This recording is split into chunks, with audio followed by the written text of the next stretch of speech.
Sir, நடத்துற பாடம் ஒன்னும் புரிய மாட்டேங்குது. எங்களை மாதிரி ஸ்டூடெண்ட்ஸுக்கு பாடத்தை எப்படி புரிய வைக்கணும்னு தெரிய மாட்டேங்குது. கிளாஸ்ல தெரியாதனமா தூங்கிட்டா காதை பிடிக்கிற, பிரேயர்ல தேசிய கீதம் பாடும்போது இங்கிலீஷ் டீச்சரை சைட் அடிக்கிற. நீ நடத்துற பாடத்துல நான் ஏன் சார் கவனிக்கணும்? நீ யாருகிட்ட பேசுறன்னு தெரிஞ்சுதான் பேசுறியா? தெரியும்ல.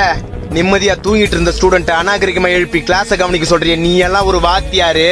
திருவள்ளூர் மாவட்டத்துல 35 பேர் இருக்க கிளாஸ்ல 35 மார்க் கூட எடுக்க வக்கில்லாத மக்கு ஸ்டூடெண்ட் நீ இந்த வாத்தியாரை ஏத்து பேசுறியா?